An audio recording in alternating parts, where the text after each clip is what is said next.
The symposium that we imagined also with other colleagues and friends involved in the joint PhD in social representation, culture and communication. So we think that having the international conference was a good opportunity for us to also present what we are doing and reflect on common lines of research that are emerging, and in which, of course, we would like to involve more and more PhD students and eventually postdoc, if we will be able to develop further research. So this symposium has a long title that basically has to do with democracy and representational processes in the face of crisis, the environmental crisis, but also the crisis of citizenship, the crisis of social organization, the space that is in between, let's say, the leader and the people or the citizen. It's important to also reflect on how do we call it. So multiple crises, citizenship organization, and of course the crisis of the future that we are building now. So the different presentation that we have will touch upon different facets, and in our opinion they have some points in common, even if they are dealing with different topics and also different levels of analysis and different approach to methodology. Our idea is to stay with short presentations, so let's say 15 minutes. Then if we have a precise question on the presentation, we will give 5 minutes for short answer, short question and short answer. And then at the end, we will have hopefully some room for a more open debate. Unfortunately, Sara couldn't come because of personal reason. So we are only 4, and the first presenter is Luciano Moreira with a title, Representation of the Sea, Common Sense Word and Alternative Literary Words. So Luciano, for you.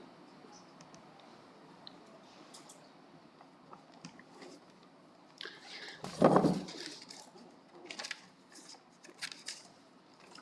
think I opened the wrong one, sorry.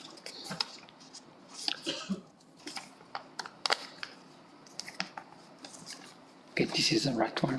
So thank you, Mauro, for inviting, for the invitation to join this. Is it on? Yes. Yes.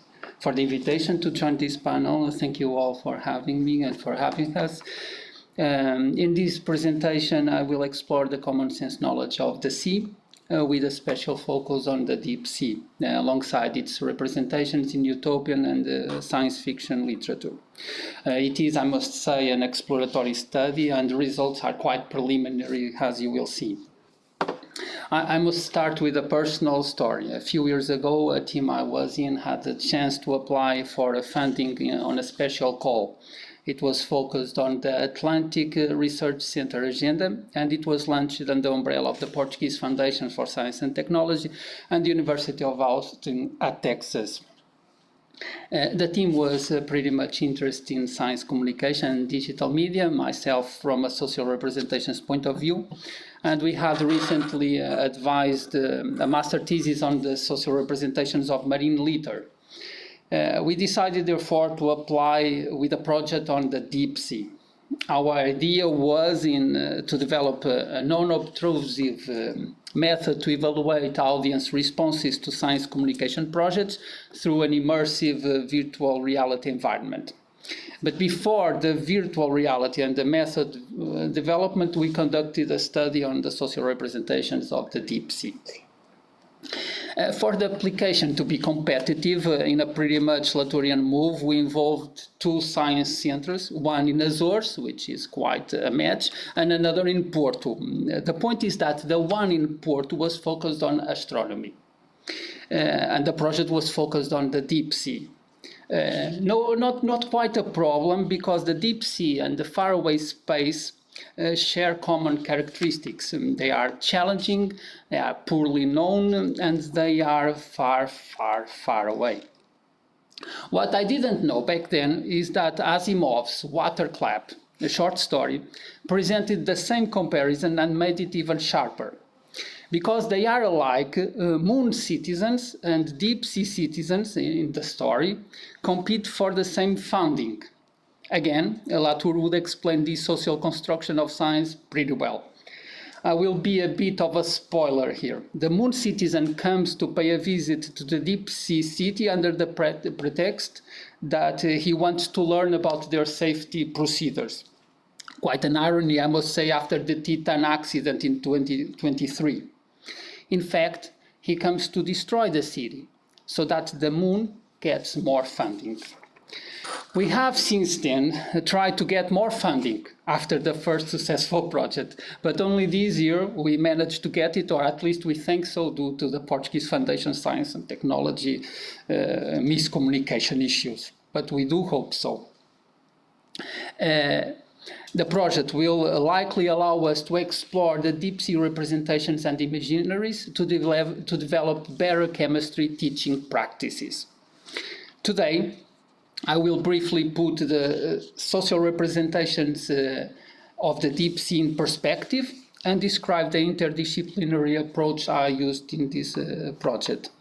Results will heavily rely on visualizations, and I hope results will show that it is productive to combine social representations with the digital humanities, and I will end with a few thoughts about the significance of the study.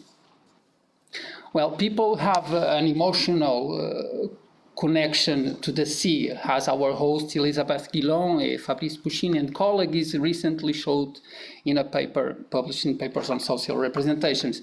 But people, it is also true, know little about the sea. In Portugal, the sea is part of the collective imaginary and national identity, and an ever-promising, ever-delayed collective agenda. Portugal, though, has large responsibilities on the future of the seas because it has the largest maritime exclusive zone of the European Union and is committed to expand the continental platform in the UN. The deep sea, however, still seems to most of us a remote concept, one distant from our lives, a reality about which we know little. But why is it important? Well, below the depth of 200 meters, the ecosystem's biodiversity is as rich as vulnerable. And in the context of the blue economy, the deep sea gains momentum as an important socio-scientific issue and needing more research to estimate its economic value, its sustainable management, and I should add its cultural significance. The seabed area was declared humankind common heritage by the United Nations Convention on the Law on the Sea in 1982. However, interest in mining for polymetallic nodules, polymetallic sulfides, and cobalt-rich ferromanganese crusts is growing. As of 2021, the International Seabed Authority had issued 31 exploration contracts. Well, the deep sea is the largest ecosystem on Earth. Yet more of 80% of it is unobserved or unexplored, either because of technological limitations or high exploration costs. It comprises seawater's depths below 200 meters, and it includes 90% of world's oceans. Some of the deep sea's unique challenging characteristics include the absence of sunlight, low temperatures, and high pressure levels. Its habitats host unique bioecological adaptations, many of which are unknown or understudied. And for humans, it is important because it provides environmental, economic, and scientific services and resources. Nowadays, economic interests are pushing towards the exploitation of deep sea minerals useful to new technologies. I refer to copper, silver, lithium, along with chemical or genetic material with potential pharmaceutical value. Although deep sea mining is on the horizon, more studies and precautions to minimize effects upon local deep sea communities or others are needed. Portugal just issued a moratorium for the Azores for 50 years. And Norway just reverted a political decision to advance towards deep seas, and in America the deep sea seems to be pretty much on the horizon. There is much uncertainty and potential larger impacts on the surrounding ecosystems and their services, and what is called net loss policy. Our previous research in Portugal showed that the representations of the deep sea are structured over an emotional versus a rational views, and on superficial ocean knowledge versus novel or unusual views. We actually reproduced the study in Texas, and the picture is quite similar. The semantic field shows tensions between known and unknown, and between abstract and literal terms. Both studies showed, and this is quite remarkable, associations between the semantic field and social groupings, gender, education, and other psychosocial differences or belongings. If we remember, the original project for the social representation theory was to deal the transit between science and common sense. It was supposed to be a theory about the appropriation of science and technology by common sense. And for this purpose, in a perhaps not so well-known text, Moscovici devised the three main advantages of exploring literature. One being the possibility to bring into play existing psychosocial theories to explain the human relations, feelings, or behavior described in novels or plays, bring out implicit psychological or social theories from the author's observations about the social world and time periods, and follow, again a Latourian term, the appropriation of the scientific theory by an author from which scholars may get insight for further research. And to understand common knowledge is key to create effective science communication strategies. But is it enough to propose alternative scenarios? In this paper, I claim that literary works in science fiction utopia can become fuel for social imagination and social action. Utopia means both a known place and a good place. It's a title of a book by Thomas More, published in 1516. It became a synonym for dreams, though sometimes unrealistic or unreachable. According to the main scholar in the field, Lyman Tower Sargent, who is about to be 90 years old, utopianism can indeed be defined as social dreaming and has three main traditions: literature, utopian social theory, and intentional communities. The point is that utopianism and science fiction for this matter cannot be reduced to texts. As for the digital humanities, Kirschenbauer suggests that it is more akin, and I quote, to a common methodological outlook than an investment in any one specific set of texts or even technologies. But the methodological commons, to use the phrase by McCarthy, implies a transformation of the traditional subjects of inquiry in the humanities. As Contarello observed, we can find in Moretti's distant reading, and I quote, an unexpected support, and more properly a correspondence to the idea of a quantitative analysis, end of quote. Proposed by the Italian scholar Franco Moretti, distant reading implies a transformation of the subject of study. Moretti suggests that distance is a condition of knowledge, so that in distant reading we are no longer before texts, but we are before an altogether new subject of inquiry. Maps or any other visualization are not to be seen as a result. A map shows us that there is something that needs to be explained. A sentence also that echoes Latour's warning: the social is that which we need to explain, not that which explains.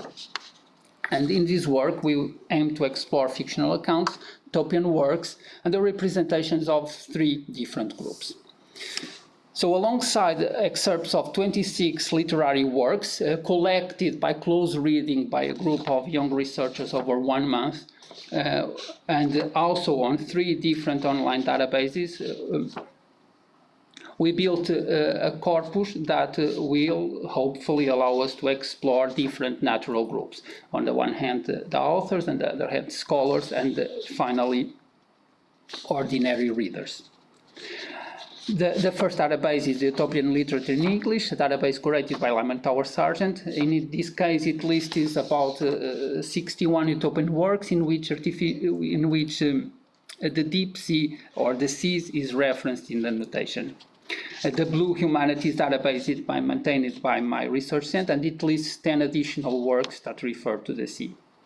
Goodreads is a platform that we perhaps all of us know, and from Goodreads we have retrieved 456 reviews distributed by 9 books. To parse, process, and analyze the data, I used R language. The first is an analysis of the collocates or bigrams, a set of 2 works. That shows us that from the excerpts of the literary works that were around 3,000, that shows that seabed and open sea are the most common phrases, followed by deep water, backwater, water rise, surface sea, and ocean water. This somewhat messy network analysis shows first of all, the richness, the symbolic richness of the field of words around sea, ocean, and water. They include deep and surface areas, means of transportation, animals and beings such as mermaids, atmospheric phenomena, sensory and psychological information related to feelings such as calmness. The topic analysis rearranged the terms in 4 topics. The first 2 are more easy to interpret as they oppose deep and surface sea. We should keep, though, in mind the term rise, as it will acquire more meaning in the next phases. The hierarchical clustering diagram of the notations of the scholars, so the summaries that the scholars did of around 70 works, shows 2 main themes: climate change and rise of the waters. Finally, the reader's perspective also emphasized the rise of the level of waters and the climate change. Well, this study is a first approach to bridge social representations and digital humanities to address the seas as a socio-scientific issue. It is but the first exploratory step, as I'm working on the integration between the theory and the methods, and a lot of work is still to be done. The results showed that the sea is primarily perceived as a threat, echoing the emotional reason axis that we have observed in our empirical surveys. The rise of the water may work as an objectification of climate change. The science fiction and utopian works offer visions of a future in which humanity deals with the rise of sea level and struggle to survive. In the process, in the objectification process, we lose sight of, for example, the Atlantic Stream role in climate regulation and other issues. Therefore, we simplify. Other works takes us to the deep sea, described as unknown, mysterious, and alien. The symbolic field is, first of all, rich, and it carries, in a way, the naive theories of the authors about the sea. Little room for hope, it seems, but the work of utopian thinking is that of hope. Criticism or negative perspectives or alternative worlds is but a lever to make us act and promote social change. The ongoing work shows that it is possible to explore the social thinking of natural groups, authors, scholars, readers, and those of algorithms in next steps. This study is only exploratory. We need better refinement. We need to better refine our approach to distant reading of the text. In this case, we had around 3,000 passages selected by our young researchers. We hope they will give us more qualitative insights to explore larger corpora. One major limitation is the program we use to scrap content from Google Reads. One must find more reliable alternatives, which will require further investigation of the code, but also better integration with digital social reading approaches. This study, I believe, is relevant in 3 ways. First, it positions social representation as a grand theory that can cross several fields.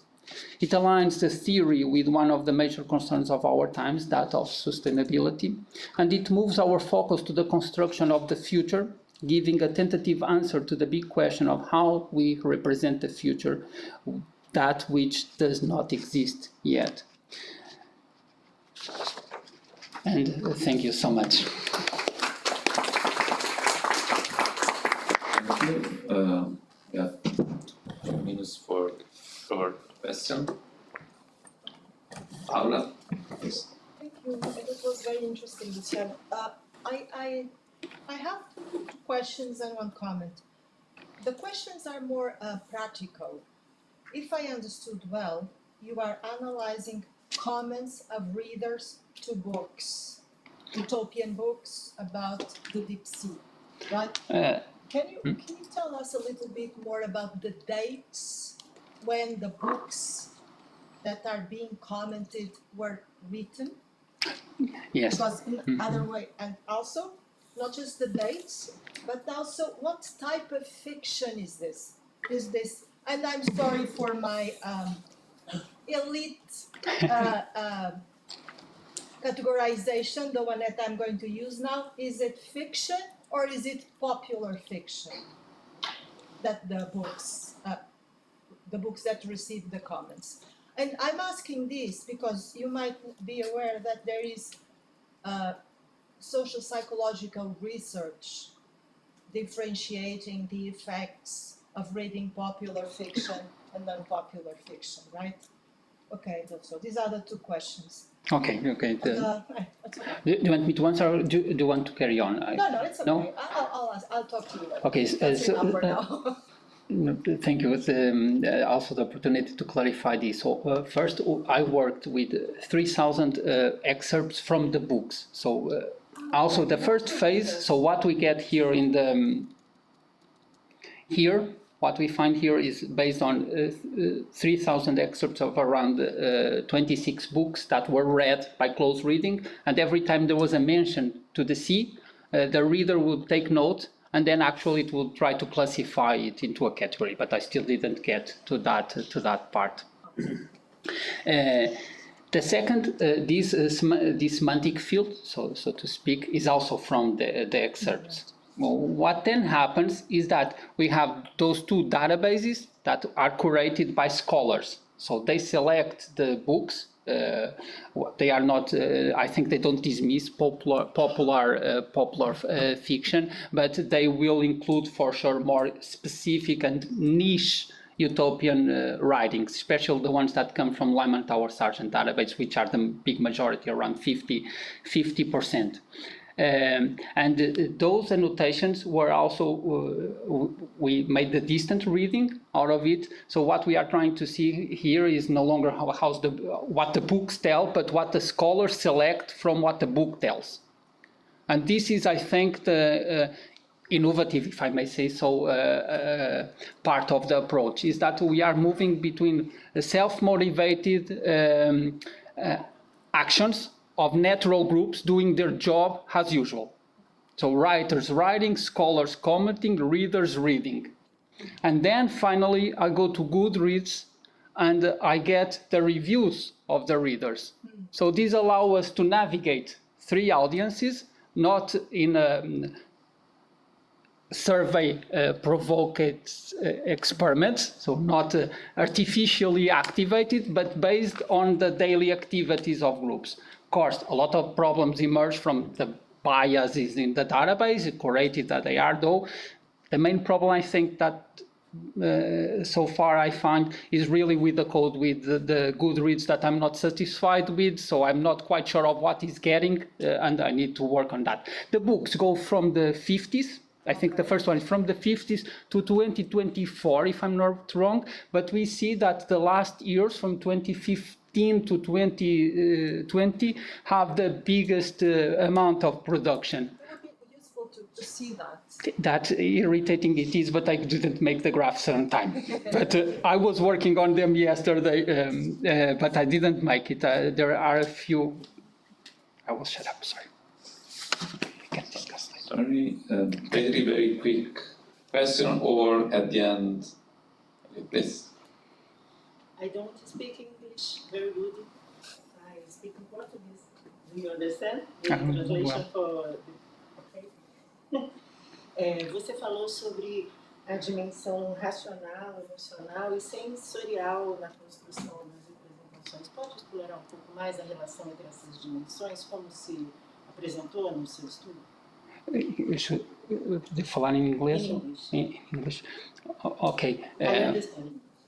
Okay, we see that there are terms connected to the sea that are quite rational. So either they apply to characteristics, physical-natural characteristics of the sea, and there are others that connect with feelings. Fear, for example, it's one of them. Calm is another of them. Then the sensorial information also comes in terms of elements, classifying it as blue, black, light, absence of light, cold.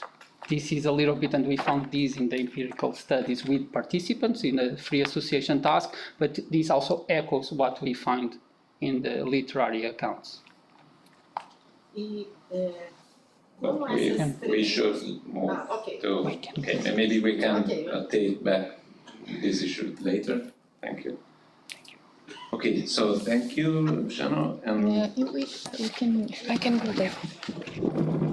okay, so now the floor to Alicia Fonseca, who will present a presentation together with Paula Castro entitled Environmental Citizenship in the Making at Institutions, Analyzing Meaning Struggles on Climate Change in the Portuguese Parliament. Please. So, good morning, everyone. My name is Elise, as Mauro said, with a different accent. So, I'm a PhD student, and today I'll be presenting part of my PhD project, which is still a work in progress. And within the wider theme we are discussing here today, I will be talking about how environmental citizenship is constructed in institutions, focusing on the Portuguese Parliament. So, climate action requires change both in actions and representations. This, of course, sparks many meaning struggles, namely because making decisions about what are the necessary changes or the changes that we are out to make includes discussions about what are the values guiding those decisions, how should we achieve those decisions, and what are the actors responsible for making them and implementing them. So this involves debate and negotiation of meanings. So our argument here is that for better understanding climate action, we need to better understand these debates.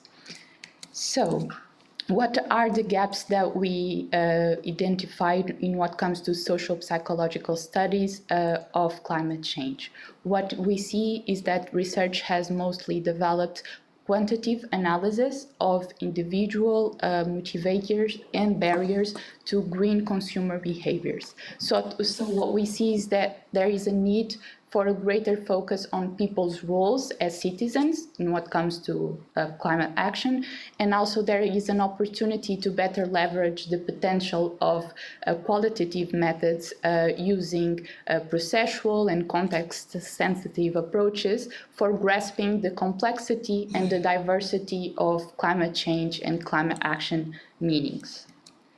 So, considering the value of these kinds of approaches, in our study, we adopt a relational approach to citizenship informed by the theory of social representations. Using this approach, we see citizenship as emerging from the relationship between two universes, the everyday universe.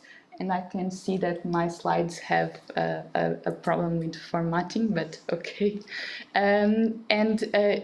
Between two universes, the everyday universe and the institutional universe. The everyday universe is where we find citizens making rights claims, and the institutional universe is the universe where institutions such as parliaments make options between different values and different types of procedures. So, and we can also define an in-between space of citizenship at the intersection of these two universes, where citizens gathered in collectives and also mediating institutions, such as the agencies or the offices responsible for implementing policy, bring representations from the institutional universe to practices in the everyday universe, or the other way around. So our argument here is that it's important to focus both on everyday claims making by citizens, but also on how environmental citizenship is discussed in the institutional universe. Regarding these different ways of defining citizenship, what we see is that there are plural ways of defining it that are found both in the literature and in these two universes, the institutional and the everyday universe. And because of that, political theory has developed several different models of citizenship. I here try to summarize the different models using two main dimensions. One of these dimensions relates to values and is focused on values, and it's characterized by the opposition between liberal models that privilege individual rights and freedoms, and civic republican models that privilege the common good and responsibilities to uphold it. I here also relate this dimension that is focused on values with Schwartz's theory on values and his continuum between values that serve more individual interests and values that serve more collective interests. And then we have in the middle values that serve mixed interests. Moving on to the other dimension. The other dimension I'm here using to summarize these different models is focused on the paths, on proposals for paths for collective decision making. And this dimension creates an opposition between communitarian models that argue that decisions should be made through dialogue to reach consensus, and more agonistic models that see decision-making as happening through struggle and being always underpinned by disagreement. In our analysis, we connect a relational approach to citizenship to these models coming from political science.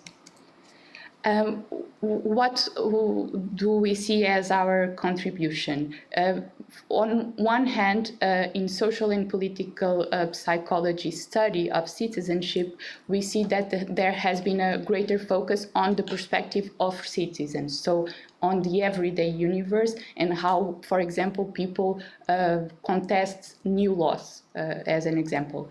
On the other hand, in political science, there has been a greater focus on theorization, developing these models, and less on trying to understand how citizenship is discussed in empirical settings. So our study aims to answer to this need of a greater focus on the empirical exploration of citizenship as it's practiced and discussed in institutional settings. For this, our study is guided by this goal, which is to analyze the constructions of environmental citizenship in the Portuguese Parliament in the context of the climate change debate. It is a two-step study, including an analysis of legislative texts and an analysis of parliamentary debates, but today I will be focusing on the former, on the legislative analysis. So this analysis was guided by two main research questions. The first has to do with identifying the models and of environmental citizenship that are present in the laws and resolutions analyzed. So how is environmental citizenship being constructed?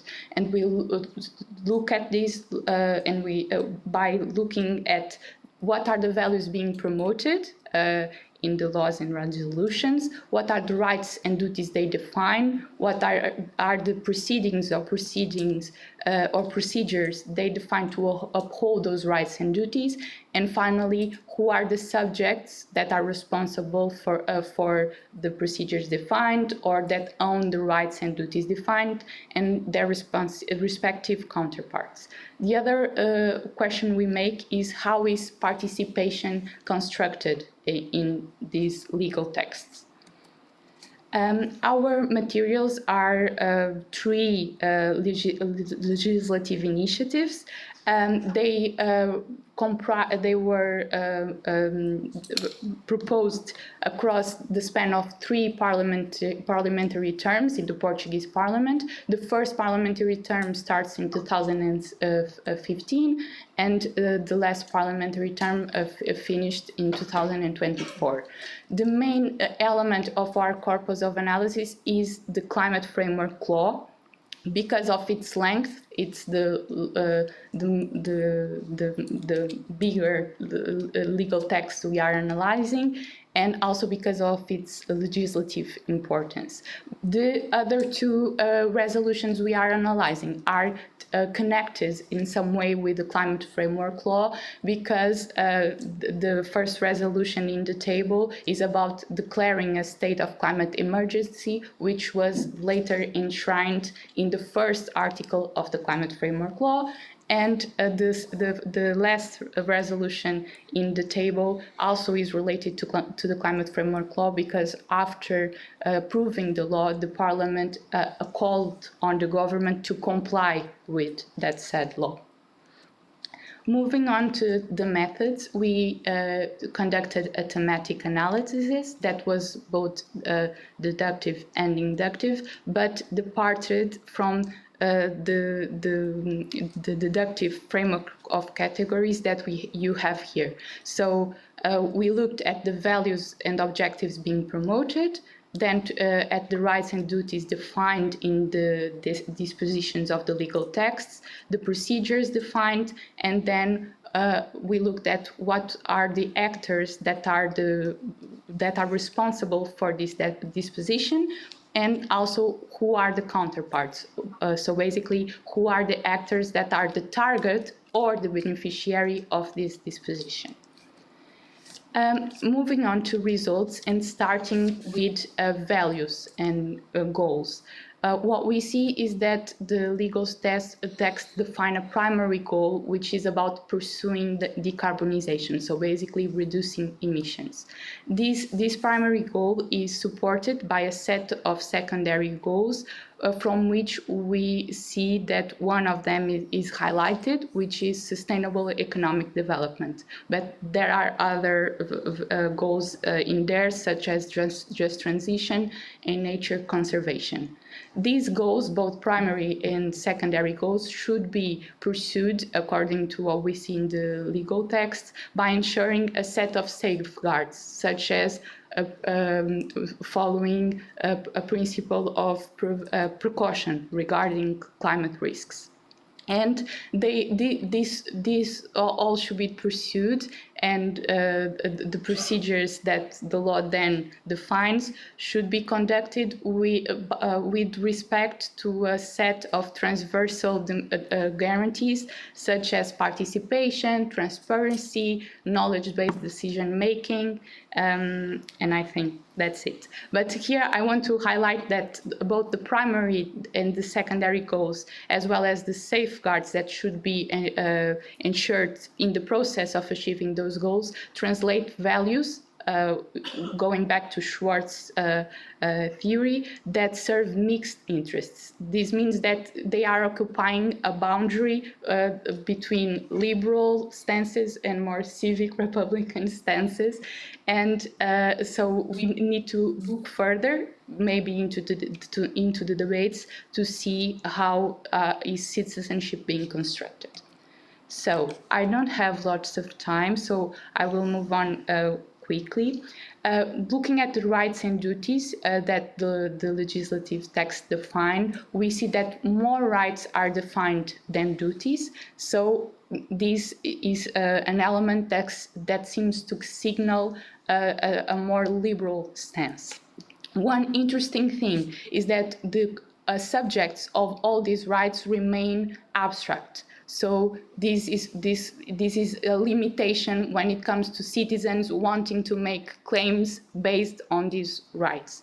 And the main counterpart of these procedurals, of these rights, are central state institutions. So the state is the one that is held responsible for granting these rights.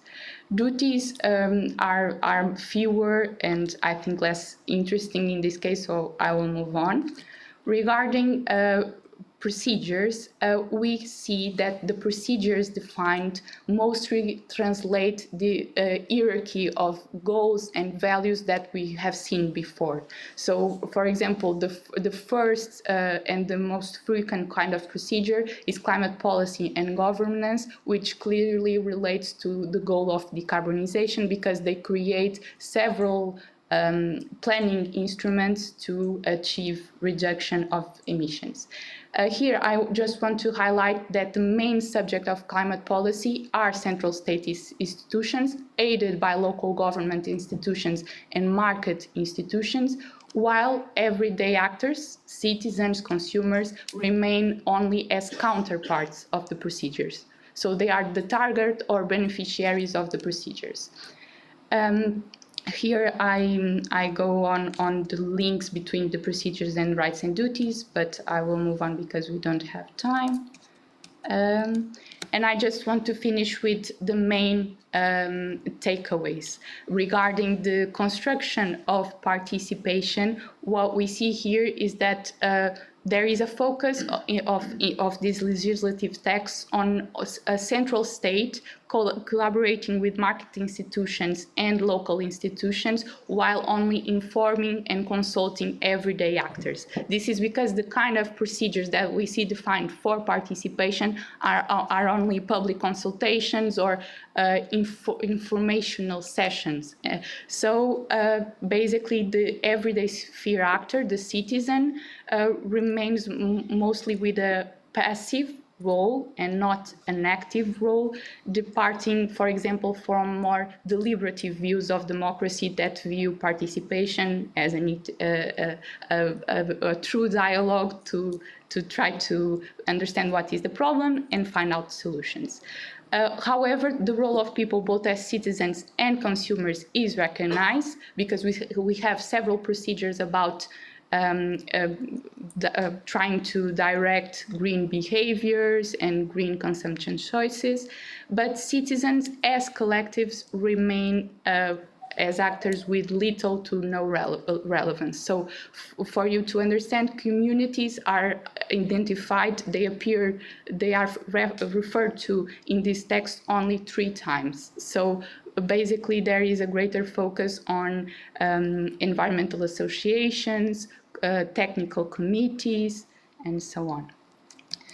Just to end with, now we will follow this with an analysis of parliamentary debates, looking at the debates that are associated with these legislative texts. And basically we hope to have more nuance about the position of different parties, if different parties defend different values and goals or different procedures, and so on. Sorry if I went overboard.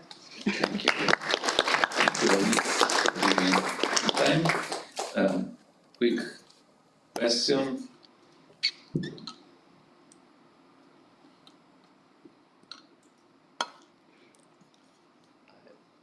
I have myself a very question on the anticipation maybe of the next step. Do you expect really that different parties have different position? I'm asking this because this was one of the results that we had, and the reviewer were asking, this is not possible that left, right, center have the same position. So I'm now initiating this study, but it's a very tentative affirmation I'm making here, but what I can see so far is that there is not diversity regarding the values and goals they propose, but there is some diversity regarding the procedures to enact those values and goals. Thanks. Okay. The question is just a comment to valorize this kind of a study, because I think that in the literature on social representation, with the exception of Paula Castro, I discovered, especially in the winter school, as one of the pupils of this winter, 2005, this winter school in Venice, that the legal aspect as very low considered, whilst it is fundamental in the dynamic of building into society the way in which the social representation of a special target. Now here you have a target, but for example, in the case of the immigrant, it is fundamental to look also at the institutional discourse. This was, for example, in our research program, one of the research lines, and to compare, because sometimes you have many labels, but in the public discourse, just one is immigrant. And it is depolarized between invaders or a citizen with some rights. So I think that this line of research could be highly developed. So with different targets, so environmental, now artificial intelligence, many controversial topics, but very important research line. So just a comment. Thank you.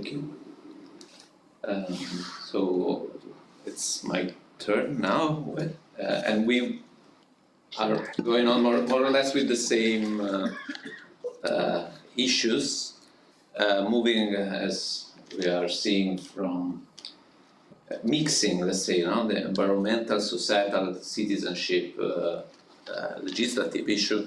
The title, I realize, is quite sad, but I have to say that preparing the presentation, this is a spoiler, well, the results are, in my opinion, a bit sad.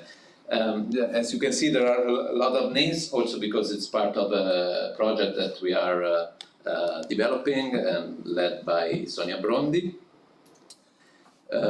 Also with other colleagues working semiotics. So today I will try to put together a set of result, insight that we had through a different lens. As a premise, looking at environmental issue and especially at energy transition, there is always a question if we are actually looking at stability, business as usual, transformation, so just a substitution, for example, of some technologies with other technology, or we are actually imagining and living a radical change. This is translated in theory in, for example, the different phases between a pre-formation phase, a path formation, and then a path dependence. So the idea that there are certain critical junctures in which we are still able to change direction, but at a certain moment we remain in a state of path dependency, so everything more or less follow the same line until there is a new radical change that opens new possibilities. And if we look at the other graph on the right, it actually shows that what we need is a radical transformation. Here you can see the per capita consumption of energy, and here the Human Development Index. So basically, those who consume too much have a high standard, let's say, of living, and those who don't consume have low standard of living. So nobody is actually in the right place, which should be here, good standards of living without exhausting the resources of the planet. So what we need is actually a radical transformation. What we observe, however, is, especially in Europe, a set of big plans, which, however, could be interpreted in terms of strategy and tactic.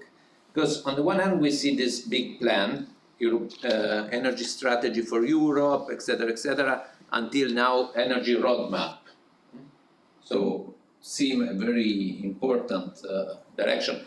At the same time, there are a number of scholars that stress that those who are in power are actually resisting change. It might be called depoliticization, something that I've learned from Ignazio, for example. But the idea is that we have distant goal, the actors are invisible, as we just heard. The social conflict is removed. Everyone agree, at least in this political vision, it seems that everything has been well defined and there is no alternative. It's something we already heard.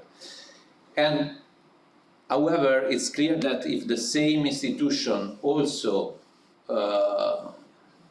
envision a different strategy, you know, we are now into the re-art Europe, where it's clear that pollution is no longer a problem. If it's my old Vespa, this is a problem. If it is a big tank on the battlefield, there is no pollution. So clearly there is some mismatch here, just to be polite. From this point of view, it's important to reflect on how this strategy interacts with justice and a just approach to sustainable transition. Usually when we talk about environmental justice, we refer to the so-called triumvirate, distributive, procedural, and recognition justice. But there are other dimensions of justice that resonate more with our interests, I think. So for example, the idea that justice has to do with intergenerational, but also intergroup and even interspecies relationship. And also the idea that we should look at epistemic justice, which is not just recognizing the existence of the other, like in recognition justice, but also the fact that multiple forms of knowledge are accepted. So from this, if we add a reflection on justice and of course on power to the analysis, let's say, of transition, then we could also identify other processes which are embedded in the same political decision that seem to point towards transition, but actually enact what has been called déplacement, spaesamento, dépaysement.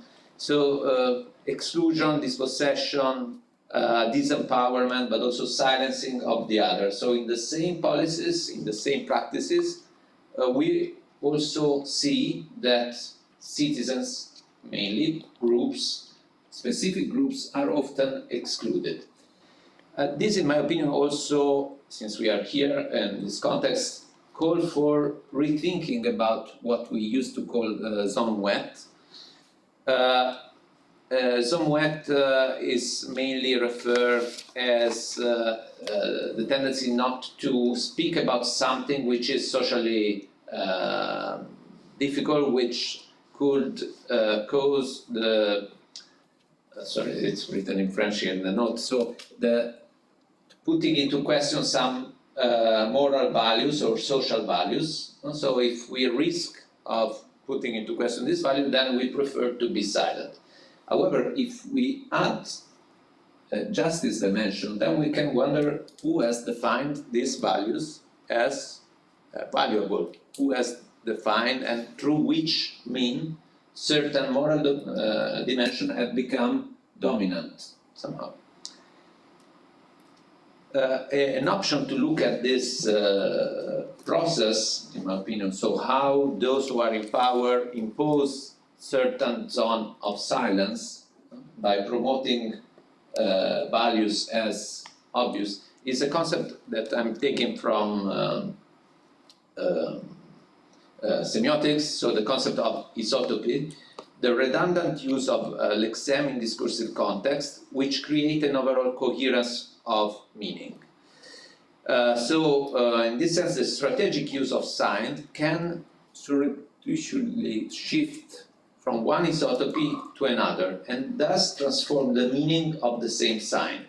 So it's a complex way to say, for example, that even if on the surface we observe a figurative isotopy, for example, values, and I didn't know that the previous presentation was so far, the use of this sign in discourse can refer to a different isotopy, for example, tourism. So it seems that we are talking about values, but we are actually talking about tourism. It seems that we are talking about environment, but we are actually talking about money. And in order to look at this shift of isotopy, of course, we must have an interpretative approach and try to grasp what is implicit in the way the different signs are combined together. So what I tried to do, okay, 6 minutes. Okay. What I tried to do today, very quickly, don't worry, is to re-examine some results that we had during the last 15 years and try to see if we can observe the same shift in isotopies, mainly related with environmental and energy transition. So, for example, when we studied parliamentary debates, in the debates between 2009 2012, we found few references to values, almost zero. Most of the debate had to do with energy, resources, economy, technology. And we concluded with the idea that what was prevailing, even if they were talking about energy transition, was centralized system, energy as commodity, users as consumer. So as you can see, a market-driven isotopy. We moved to analyze images. And these are just a few examples, but in a large data set taken from public competition, but also using photo voice with children, we continue to find images in which, as you can easily see, there are no humans.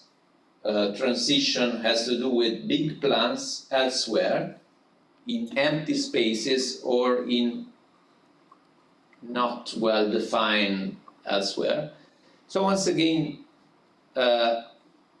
transition has to do with technological devices. It happens elsewhere, and citizens are not among the key actants. When we look at isotopy, we need to understand the relationship between the actors, or the actant, if you want, in the narrative. And if we take as a narrative, as a discourse, better to say, if we take as a discourse also images, we can clearly see that here transition has to do with the relationship between technological and empty space. So our role is not there. Maybe our role is just as consumer. Again, we did other analysis in Sulcis region in the south of Sardinia. In a place, the image there, the photo is from the main city called Carbonia, so the city of coal, which was founded by the fascists to bring people there to take coal out of the mines.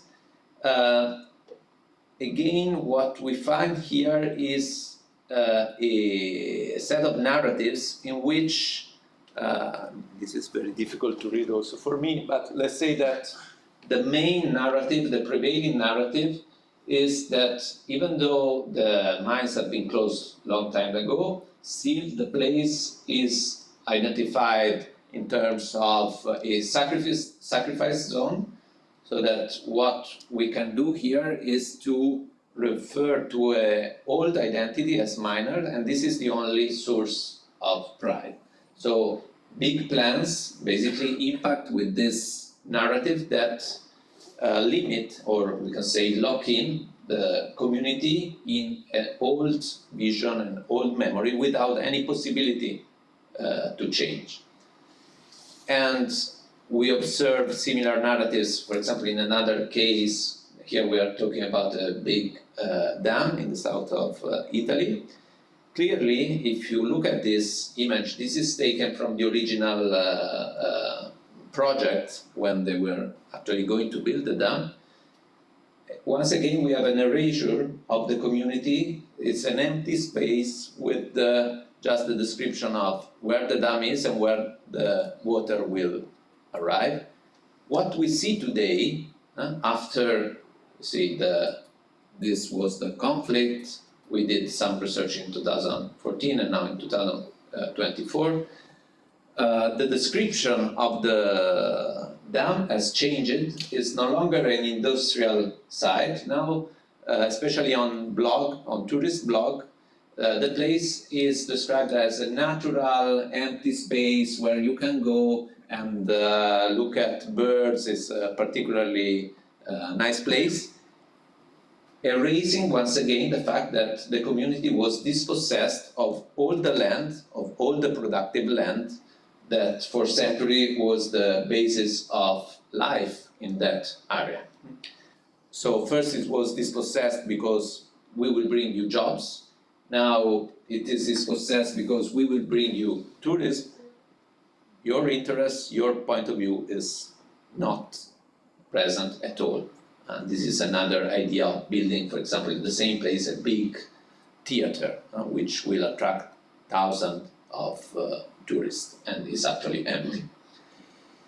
Last example that we are just starting now, the green community La Montagna del Latte, the mountain of milk, in which we saw the use of this concept, traveling agricultural professor, cattedra ambulanti di agricoltura. But what is interesting here is that the same concept was there at the end of 19th century, beginning 20th century, with the idea of having an agricultural risorgimento, so creating a new people for the new Italy, for the new land. The actant was a collective actant, is a group dealing with a collective good. This, even if they are using the same word, has become top-down knowledge transfer through financial transfer. So the European Union is giving us money. We will give you money if you, as individual actor, will do this. Then the other owner of the land will do that. The other owner will do that. So even if the discourse, the surface discourse, is still about taking care of the common good, everything is transformed into an individual exchange with no actual group actor. So a gradual shift from the environmental and political isotopy to economic and market isotopy. And in the end, we will use Parmigiano Reggiano as the diamond on the top of this to sell it to the tourist. So connecting the dots, parliamentary discourse on energy transition, images of sustainable energy, photo voice, Sulcis, and other cases. What we found is a recurrent shift in isotopies beyond sustainable sign. First, a shift. So while talking about environment, the isotopy has to do with classic economic theories, so very classic idea of exchange. A technical shift, local knowledge doesn't exist, citizens disappear, so we have a neutralization and depoliticization of the transition. An extractive isotopy, locals are workforce. It was a workforce for the mine, now it's workforce for the tourists, but what is important is that they are there to, let's say, help us extract money from a source. And finally, an individualistic isotopy, so a collective dispossession and disempowerment. While talking about common goods, while talking about sustainability, what we observe is that we are actually talking about individuals taking care of themselves. From this point of view, we also see that individuals are accepting this isotopy, so replicate the same discourse in a kind of interpretative denial. So what is happening is not really so negative. We are part of it. What else can we do? And also some kind of self-censorship. So it's better not to speak about this. This has to do about the past, but the future is, for example, a new macro attractor, as they call it. So this big theater which nobody actually goes. So as I said, the title was a bit sad, but the overall story, I think, is also sad because, in my opinion, I'm just starting to think about it, but it's a strategic use of discourse that actually activate a kind of perversion. So while we are talking about this, let's say those who are in power, sometimes voluntarily, but most of the time I think also without any real understanding, those who are in power somehow pervert the terminology, subtracting the possibility to actually say something. And I close here. On that positive note. Closing on a positive On a positive note. That's very good. Maria, Ignazio, maybe. Okay, Anna Maria quickly, then Ignazio. So quickly to say just blah, blah, blah. Yeah, No? Great. it's another way of. And to close the mouth to Greta, blah, blah, blah. But this is what you show. Ignazio? Many things. Only one. Yeah. Well, first of all, a lot of food for thought. I have an idea. I'm trying to understand what is the solution to this kind of isotopies. My understanding is that there are some kind of isotopies who are too saturated, especially some kind of, if we're talking semiotics, especially some kind of signifiers, no, to constitute isotopies. For example, if we take the transition or I don't know, even a PV installation as a signifier of the environmental isotopy, we can say that it's pretty much colonized by a technical. So it's difficult in this way, in this sense, to reason about alternatives inside that isotopy if we keep using the same signifiers. So maybe the alternative is to think about other signifiers to obtain the result of, for example, a more deliberative, a more inclusive transition. Because if we keep talking about the energy transition, I think that the energy transition is working exactly as it's intended by for example, the multi-utilities. Yeah. No? Yeah, There's a tendency of centralization. Yeah, when I say there is a kind of silencing, it's precisely in this way. So we keep talking about using some signifiers without fully realizing that this signifier had been colonized, I don't know, or expanded or transformed, so that we are not actually able to invent something different if we continue to use the same. And maybe the environmental isotope is not the right one, but this is my. No, of course. Okay, Right. Okay. it's your turn, Sara. Okay, so you move. I will move here. I hope you Maybe hear I me. can also close this a little bit. I try to understand that I am the last and I we try to be not so much sad as it is, so I try to have a not happy ending, but at least some hope. So I will talk mainly about a project that we have since years now, 5 years, 6 years. We started mainly with the ecological crisis, and then mainly to understand, okay, so ecological crisis and not just studying or making research, but what other, as researchers, we can do. But what was a question for us, so it's mainly on psychology as the mainstream narrative on climate anxiety, and I think it's not the good term to use it, then how to use social representation in climate crisis and just transition.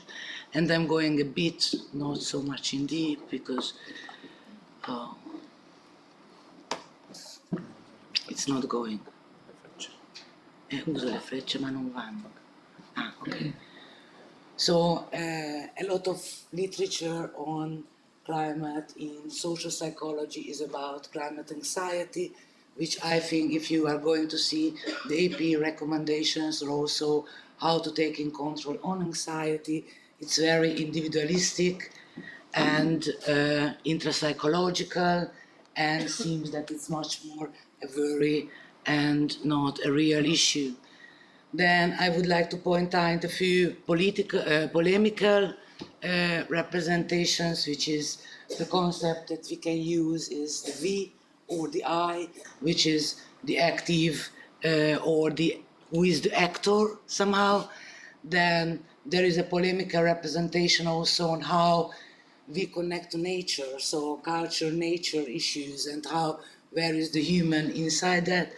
And there is also a polemical representation or where we are waiting from solutions. So they are technocratic solutions or political solutions in one part, and from the other part is the communities can do something.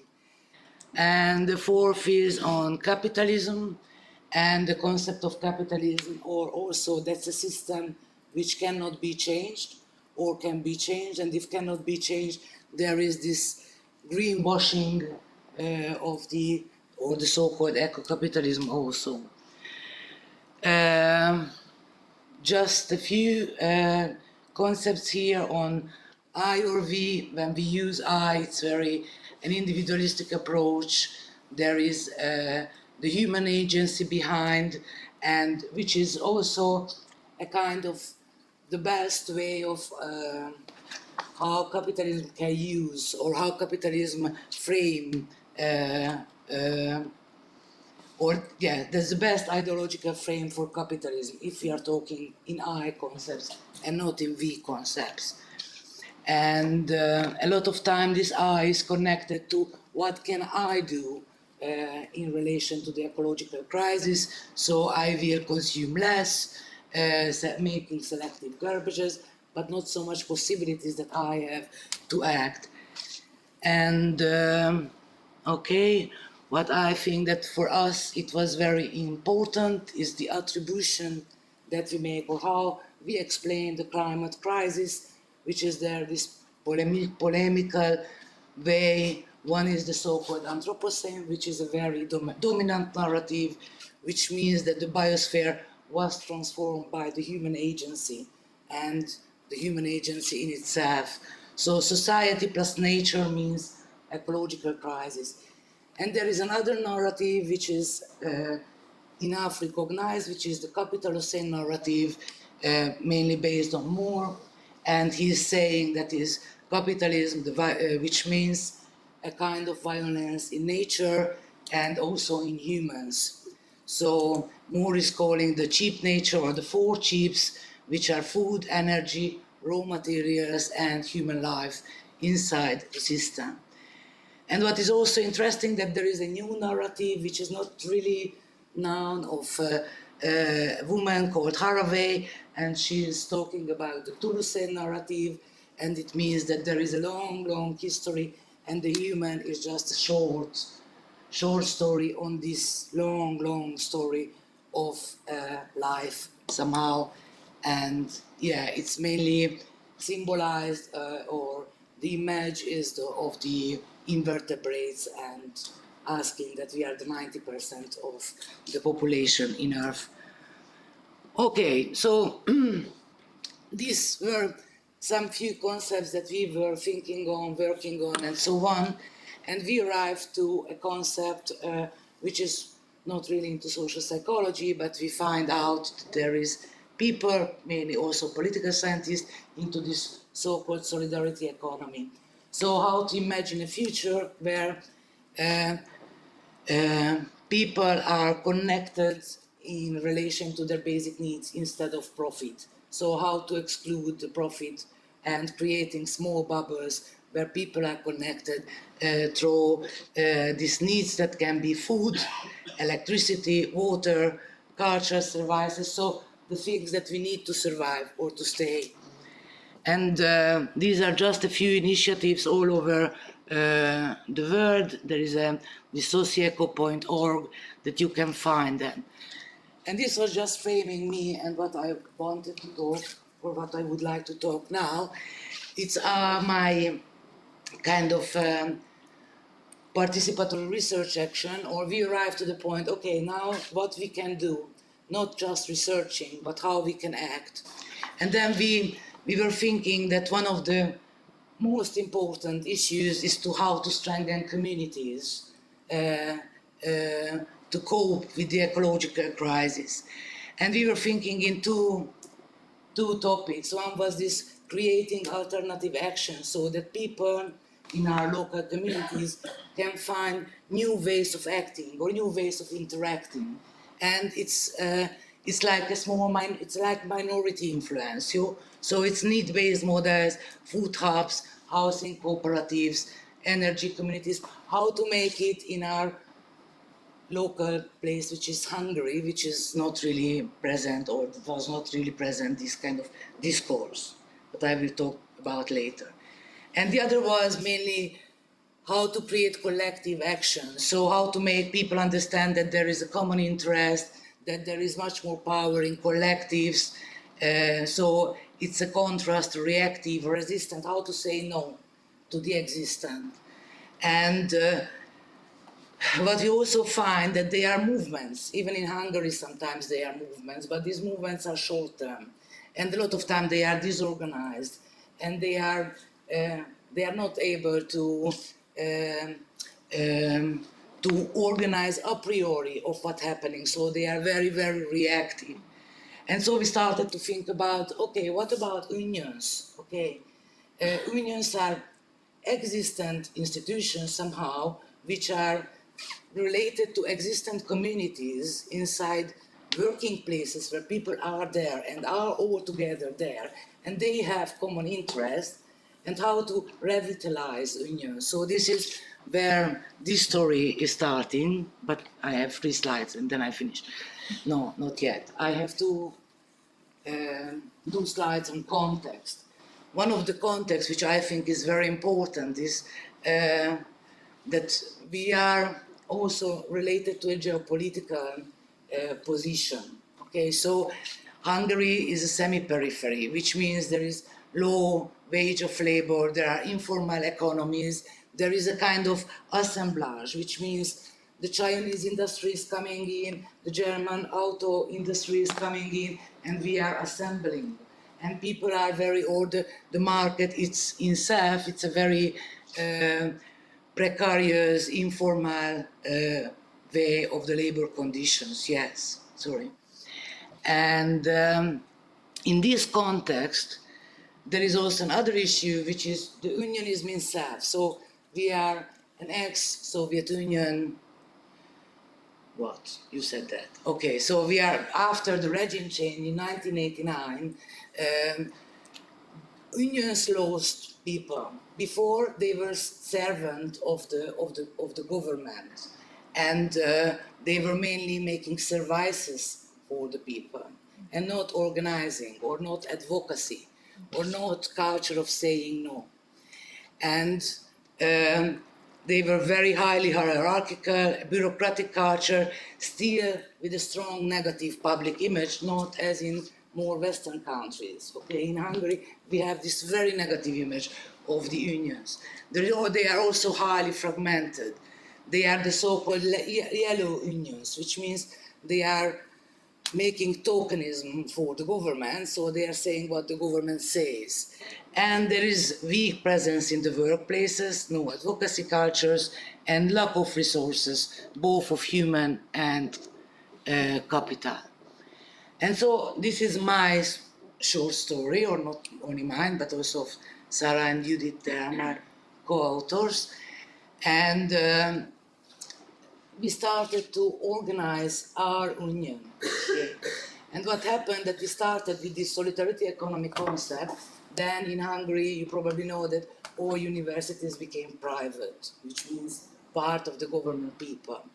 And also our university became private in 2 weeks. We tried to make a resistance, but it was during COVID, so we were able to create online Zoom possibilities where 1,000 people were in the same Zoom room and trying to understand what's happening from one moment to another. And then we started to work with the old union. But the old union had a very, the old service model, the service understanding of, oh, they are people, okay, we give them the holiday package, we give them the Christmas package, and that's it. And we tried to change, and new members were coming in, and new members wanted change. But the leadership didn't want to accept the change. So for 2 years we tried to change the culture, the organizational culture of the union, and we were not able to do that. And we started to be discredited day by day, day by day. So what we have done is that we created a fully new union inside the university. And what was interesting that because the other unions were not doing anything, we were in 1 year become the protagonist as unions who are talking with the employee. So we, from 60 people, that's the first picture that we have, today, after a year, we are in 300 inside the union. And we are doing this organizing instead of the service culture of the unionism. And what is also important that we are working together with in a sectorial way. So the picture down, it's all universities, unions who started this organizing way of making unionism, and we have regularly meeting of every once a month.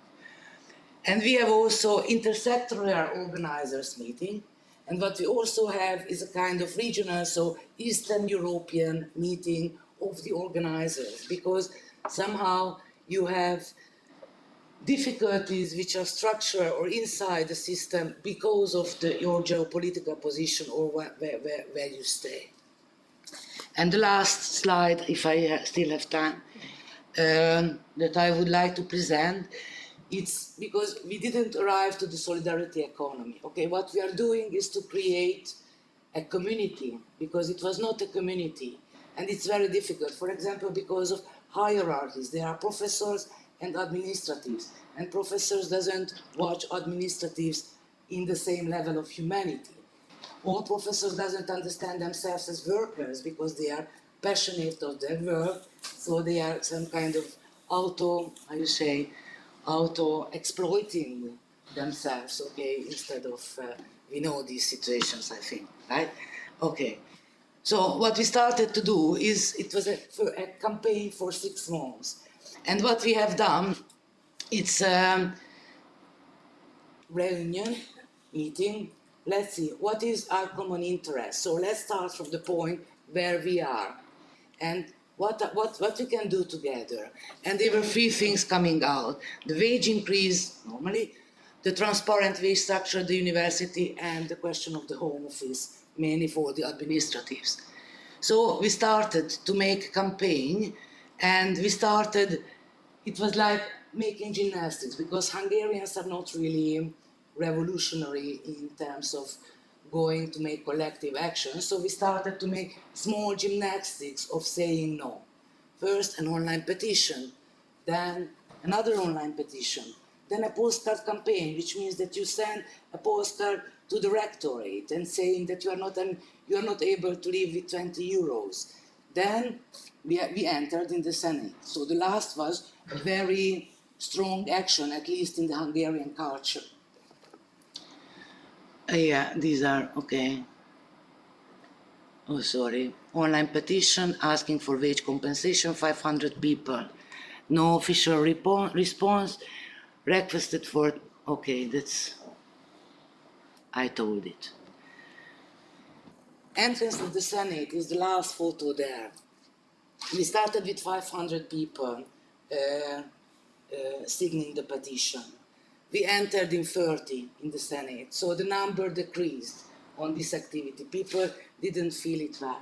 However, those people who entered, they have experienced something very interesting. Okay, there was a person saying to me after when we came out that it was the first time that she felt that her presence in a space counts. Okay, because you enter in 30 and you change the space and there is the Senate, 50 people, and they do not understand what you are doing there. And you are there for the pay raise. But what's happening is the whole psychological reverberation of the space is changes. So everyone on the Senate become nervous. Why these people are there? Why the union entered? So, for example, one of the things that we obtained entering in the Senate, the directors were so nervous because of our presence that he said that from now, every 4 months, we have a consultation. So the director has a consultation with the trade union. So we obtained something new. And another thing, it's a nice story that I would like to say to you. After the Senate, the director asked the step steward, I think, also the representative of the union inside. She's an administrative, and she didn't want to go alone. So one of the other members went with her to the rector office. And this other member was a big man. He's a doorman at the university. And they were sitting in the table, and the rector asked, so you are the economic part, the economic responsible for the union? And he said, no, I am the doorman.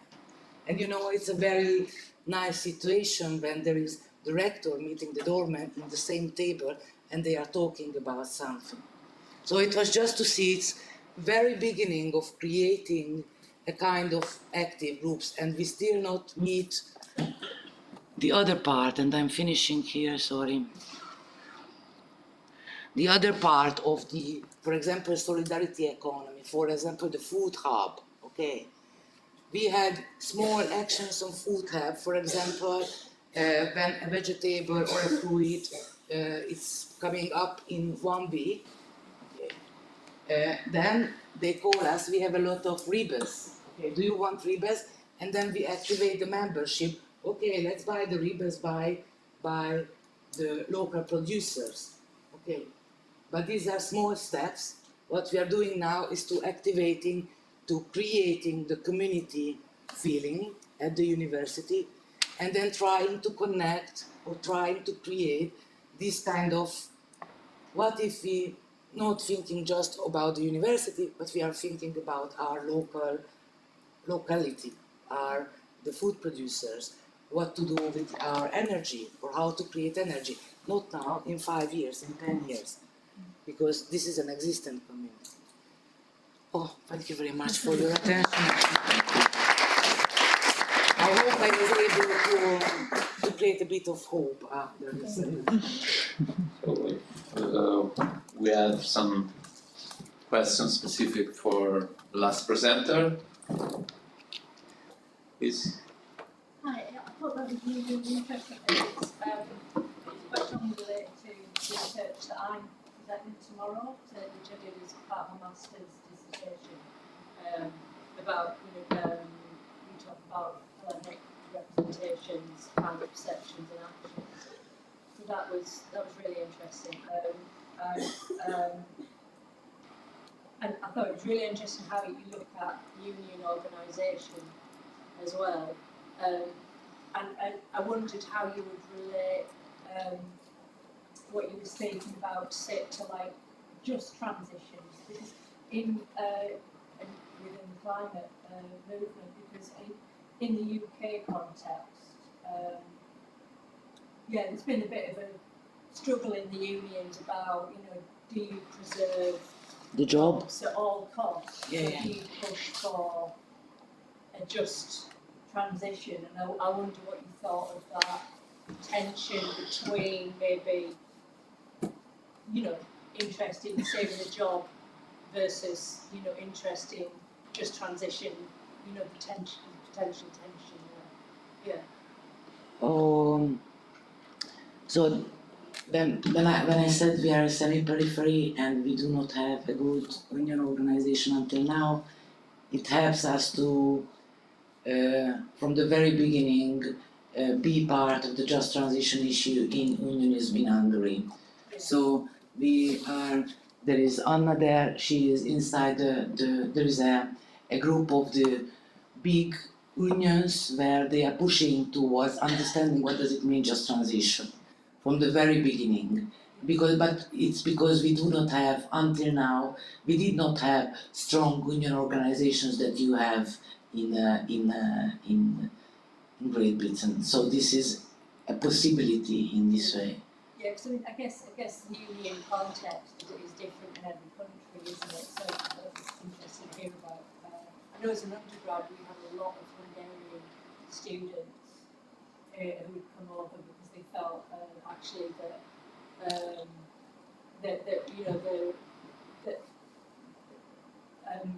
the context in Hungary had become like academically hostile to the things that they wanted to study.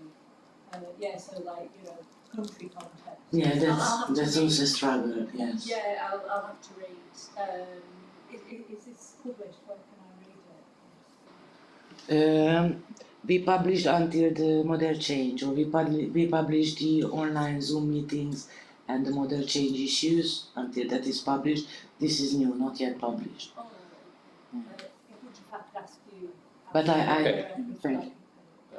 Cannot. See if there are other specific questions, or we can open maybe a little bit the debate. Paula, please. Let's consider this. Yeah. But I'll ask a question to Sara. It was really interesting, Sara. I wonder if you think about this work as self-ethnography, which is a methodology that in psychology is quite not used. But you were talking, and I'm thinking of this as a methodology that could be interesting also for psychology. I would love that. You know that I was working with gypsy communities at the beginning of my research. For me it was very important to be part of somehow, or to create something together with them, and because of the creation coming to know each other. So and it's very difficult to translate it then later on to a research paper, because while it's it's full of, I think, psychological and social psychological processes that happening in these kind of interactions, this is not the data that you normally publish in a. But I think it's to bring self-ethnography into social psychology. Yeah, that would be nice. We have a comment here. It's very brief, so maybe other people have something to say. Comment here, then Anna Maria. No. I'm taking this. No, I can make a comment to your work as well.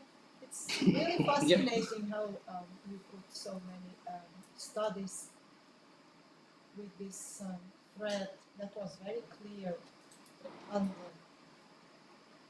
mobilizes very precise conclusions to make the point. I see many, of course, commonalities with the work we are developing, and it was very, very interesting to see all those sad commonalities across the various studies. I will reply shorter later, but No, just a question for Sara. Does your trade union have some kind of relationship with workers in yellow syndicates? So there's been some point of connection, zero. No. I'm not talking about, of course, but We have the old trade union, but the old trade union didn't do anything in the last 5 years. So it still exists, it's still making services, but the members are coming to our union. And we became the main protagonist of dialogue or social dialogue. So you're taking members from the... Yeah. Sara, thank you for giving us, to all of us, especially to the young generation, hope.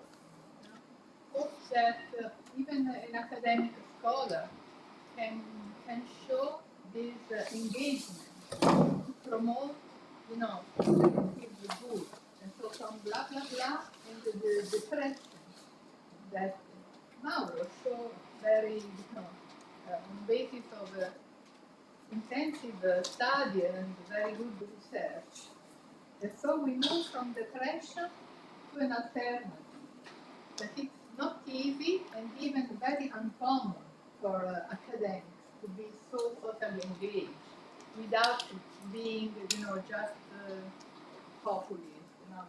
I really appreciate it, moving from blah blah blah to action. And so thank you very much for giving us some hope. I hope to see you once in Hungary Parliament. No, I don't think so. Why we need now we have this, the vision of the politics very, very realistic, no? Because they exploit a lot. All right, I have to stop, but we have time to speak. Thank you. Thank you. There is one comment there. Chris? I have, it's kind of a comment slash question to you, Mauro. Thank you very much for your presentation. I wanted to ask if you could stand, if there is anything else to say about this idea of erasing people from landscape, because I think there are probably different narratives, and the dominant narratives are actually like co-opting the subaltern or alternative narratives of not erasing people from landscape, but yes, of trying to find different ways of telling stories, resistance stories, where the center is not our idea, our dominant idea about the subject from modernity and so on. I came up with this kind of silly question because Sara mentioned Donna Haraway, and she's very famous with famous studies and so on, but she also relates to the idea of the cyborg, of working like subverting the idea of the subject. And also nowadays we have what's called the post-natural studies that are very big on people working with art mainly, and they are moving on this idea of working with an empty landscape, but as a way of resistance. So I think it's like the same image, but with the two sides. It can be a little bit dangerous, but there's also a little bit of hope there. Like exploring different ways of telling stories with the people or our representation, traditional and hegemonic representation of people, is not there. So my question would be, is it erasing people from landscape? In your study, there's some kind of hope of way of resisting. Using it as a way of resistance. It's very clear that we have no people, we have no history, we have no conflict, we have no consequences, we have nothing to discuss, and what we are doing is actually naturalizing and legitimizing inequalities. But maybe there's a way to read against the grain that and to see some kind of way of resistance. Connecting also to the previous panel of using of technology, or many others that we have already discussed. But thank you. It's a very interesting question. Let me first add also another comment, because I think that here what we have in common in this set of research is the idea that we are actually working on awareness, consciousness at different levels, and also different methodologies, so also trying to look at different data in order to identify alternative or complementary vision. So in this sense, I think it's important to look at the data from different angles. So this idea of seeking for help to colleagues in semiotics, for example, is a way of reinterpreting the data from a distant perspective. Unfortunately, I don't know, I have to think about your question. My first answer would be that no, I don't see any positive way of erasing people from the landscape. what we have, because it's not such a sophisticated interpretation of going beyond the human. It's rather in my opinion, a strategic and colonial approach. So you have to imagine that these cases are really in southern Italy, in poor area, marginal area, so-called internal areas. So places which somehow have to be used by those, say, by the cities for different purposes. So erasing them is, in my opinion, the same result that we found when looking at Italian colonialism in Africa.